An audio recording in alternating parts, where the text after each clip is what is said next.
Este patrón alimenticio fue planteado para ayudar a manejar la alta tensión sanguínea o hipertensión, pero se ha identificado que tiene otras posibles ventajas. ¿Por qué se le ocurrió a alguien este patrón alimenticio para empezar? Porque la hipertensión es menos frecuente en personas que siguen una dieta basada en plantas, como los veganos y los vegetarianos. Aclaro que, aunque esta dieta hace mucho énfasis en la ingesta de frutas y verduras, sí contiene fuentes de proteínas magras como el pollo, el pescado y las leguminosas.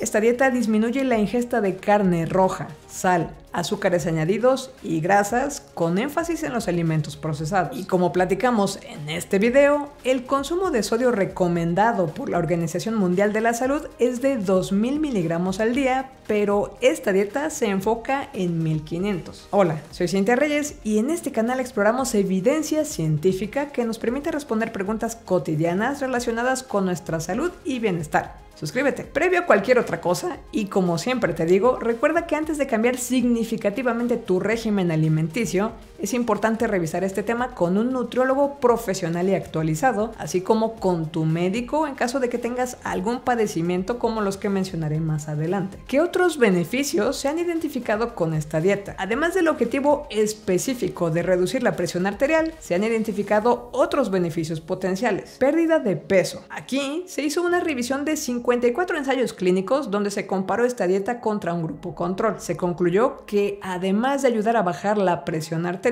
permite bajar de peso y colesterol LDL. Aprovecho para recordar que si quieres entender un poco mejor el tema del colesterol y la aterosclerosis, eso lo platicamos en este video. En este pequeño estudio se trabajó con adultos mayores de 65 años de edad con obesidad, a quienes se les proporcionó una dieta de 1800 calorías diarias que incluían 126 gramos de proteína magra por 12 semanas. Perdieron en promedio 6.3% de peso sin registrar pérdida de fuerza muscular. Si quieres ubicar un poco mejor por qué las dietas basadas en metas de calorías no son tan exitosas a lo largo del tiempo, también tenemos este otro video. Este estudio de 2023 sugiere que la dieta DASH también puede ser útil para reducir la grasa abdominal y el riesgo de síndrome metabólico. Este es un término que se utiliza para hablar de riesgos de mortalidad asociados con enfermedades cardiovasculares, diabetes tipo 2 y algunos tipos de cáncer. De igual manera, este estudio también identifica una reducción del riesgo de síndrome metabólico. Específicamente, hablando de riesgo de cáncer, esta revisión de literatura de distintos estudios sugiere que las personas que han seguido una dieta de tipo DASH tienen un menor riesgo de cáncer, específicamente cáncer de mama, hepático, endometrial y de pulmón. Mientras tanto, en este se encontraron resultados semejantes con respecto al cáncer colorectal. También tenemos un video en el que trato de presentar lo mejor posible lo que entendemos sobre el cáncer en general. Diabetes. Estudios como este sugieren que tanto la dieta DASH como la mediterránea pueden ayudar a bajar el riesgo de contraer diabetes tipo 2. Este estudio aleatorizado y controlado sugiere que esta dieta mejora la resistencia a la insulina, la inflamación y el estrés oxidativo en mujeres embarazadas con diabetes mellitus gestacional. Aquí debo hacer énfasis en que el embarazo es una situación particular donde, más que en otros casos, es importante que si vas a hacer cambios drásticos en tu dieta, primero lo consultes con profesionales de la salud que estén llevando tu seguimiento. Enfermedades cardiovasculares. Esta revisión identificó que seguir la dieta DASH puede estar vinculado a una menor probabilidad de desarrollar enfermedades del corazón porque ayuda a controlar el colesterol, el azúcar en sangre y la grasa. Cabe mencionar que no todos los estudios como este, por ejemplo, concluyen que la diferencia sea estadísticamente significativa. Estudios como este otro sugieren potenciales beneficios adicionales como la regulación lipídica y del ácido úrico, así como una mejora de la salud ósea. Algo particularmente interesante que leí en este pequeño estudio es que una intervención que combinó ejercicio aeróbico y una mezcla de las dietas DASH y mediterránea aparentemente tuvo un efecto positivo en la longevidad de las células cerebrales en mujeres posmenopáusicas de 60 a 75 años. ¿Por qué me parece interesante esto? Porque ya hablé en este video video sobre los problemas cognitivos que se pueden desarrollar en este periodo. Riesgos. Es importante considerar que pacientes con enfermedad crónica del riñón o hígado que quieran seguir este tipo de intervención dietética requieren un seguimiento cercano para evitar la acumulación de líquidos, dificultad de procesamiento del potasio y un riesgo de ingesta de sodio demasiado baja. Por supuesto que en todos los casos, insisto, es importante que tu régimen alimenticio lo decidas en conjunto con un nutriólogo profesional o tus médicos en caso de que tengas alguna afección particular. Antes de proseguir, sé que a veces es difícil enterarse de cuando salen videos nuevos en el canal, con todo y que ya te hayas suscrito y activado la campanita. Si deseas que te llegue un boletín mensual a tu correo con los enlaces de los videos más recientes, puedes suscribirte también a este nuevo servicio gratuito que encontrarás en la descripción del video. Y ya que estamos en esto, te recuerdo que también puedes apoyar la creación de contenido del canal dando clic en el botón unirme para realizar una pequeña donación y tener acceso a algunas ventajas. Si aún no lo haces, suscríbete al canal.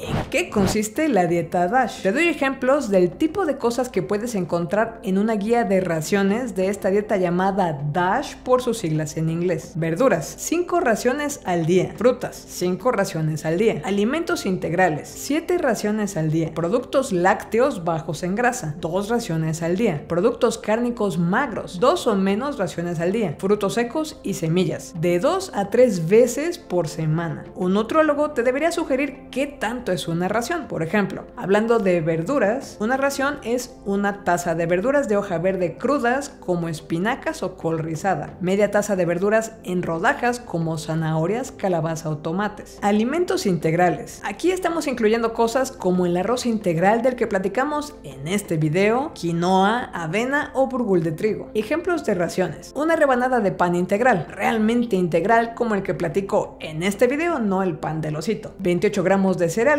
o media taza de arroz integral. Raciones de frutas, una manzana mediana o media taza de melocotones. Productos lácteos bajos en grasa, una taza de leche desnatada o 45 gramos de queso bajo en grasa. Una ración de carne magra pueden ser unos 28 gramos. Raciones de frutos secos, semillas y leguminosas pueden ser un tercio de taza de frutos secos o 2 cucharadas de semillas o media taza de leguminosas cocidas. Dado que los azúcares añadidos se reducen, se limita el consumo de dulces, refrescos y azúcar de mesa, pero también las alternativas como el néctar de agave. Aquí es posible que se hable de una ración como el azúcar que lleva una taza de limonada. Cabe aclarar, como mencioné en este mismo video, que no estamos hablando de dejar de consumir todo el sodio de tu dieta, porque este extremo también puede tener consecuencias desfavorables en tu salud. Y como también dijimos ahí, la principal reducción de sodio la encontramos si disminuimos el consumo de alimentos procesados como el pan, las galletas o las papas de la tienda. Suscríbete al canal y comparte nuestro material. Te invito también a ver este video en el que analizamos la dieta mediterránea y sus posibles efectos en la longevidad. Recuerda que puedes apoyar la creación de contenido con pequeñas donaciones como ya lo hacen ellos.